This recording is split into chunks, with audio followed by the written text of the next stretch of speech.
웨스터민스터 소유리 문답 제9문에서 10문. 제9문. 창조의 사역은 무엇입니까? 답.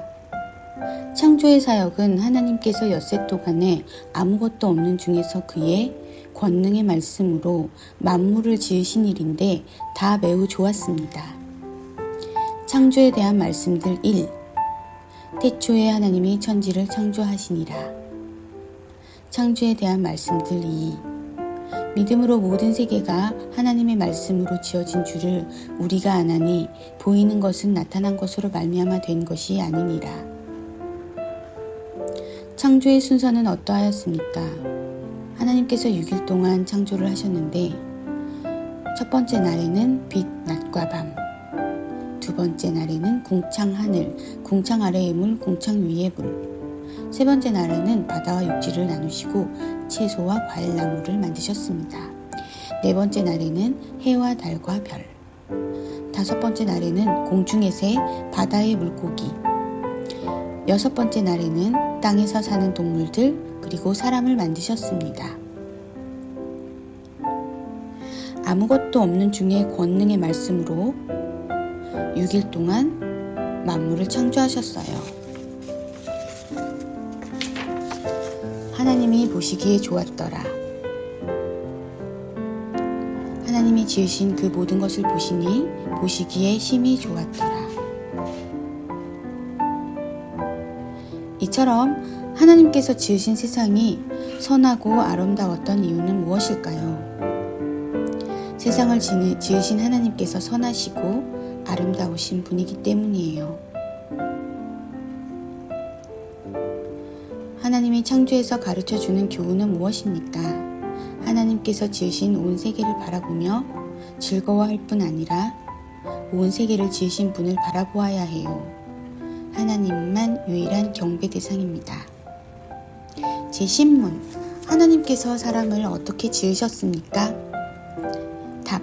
하나님께서 사람을 남자와 여자로 지으시되 자기 형상대로 지식과 의와 거룩함이 있게 하셨고 모든 생물을 다스리는 권세를 주셨습니다.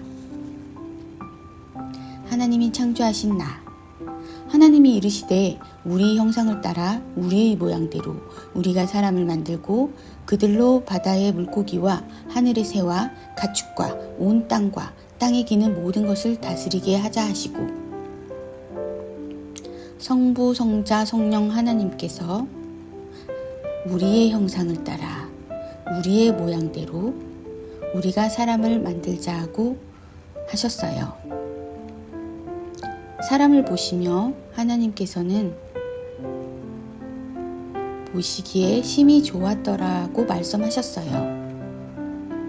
하나님께서는 사람을 통해 우리 속에 계신 성령님께서 일하시고 세상을 다스리시고 자신의 영광을 온 세계에 드러내고자 하신 것이에요. 하나님의 형상대로 만드신 남자와 여자. 하지만 아담이 혼자 사는 것이 좋지 않다고 여기셨던 하나님께서는 갈빗대를 하나 취하여 돕는 배필 여자를 만드셨어요.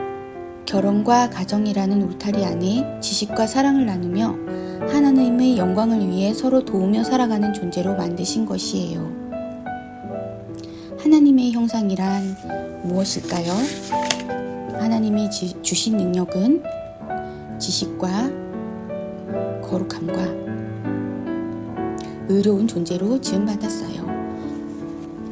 하나님의 형상대로 만들어진 인간. 하나님은 사람에게 모든 생물을 다스리는 권세를 주셨어요. 하나님이 그들에게 복을 주시며 하나님이 그들에게 이르시되 생육하고 번성하여 땅에 충만하라. 땅을 정복하라. 바다의 물고기와 하늘의 새와 땅에 움직이는 모든 생물을 다스리라 하시니라. 하나님과의 관계, 사람과의 관계, 세상과의 바른 관계 속에서 하나님을 영화롭게 하는 존재로 지음받았다고도 바꿔 말할 수 있을 거예요. 하지만 사람이 하나님의 계명을 어기고 범죄를 했을 때 타락하였고 영광스러운 지위를 잃고 말았어요. 인간의 타락으로 지식과 거룩과 의로움을 잃었습니다. 우리가 새 사람이 되기 위한 구체적인 방법은 무엇일까요? 자비로운 하나님께서는 이런 우리를 구원하시려고 하나님의 아들 예수님을 보내셔서 이 구원을 이루셨어요. 우리는 예수님을 믿음으로 새 사람이 되어 이 모든 것을 회복하게 되었습니다. 함께 생각해보기. 하나님께서 나를 창조하신 이유는 무엇일까요? 사람이 하나님의 형상을 지니고 있다는 것은 구체적으로 무슨 뜻일까요? 하나님께서 나에게 주신 은사는 무엇이 있을까요?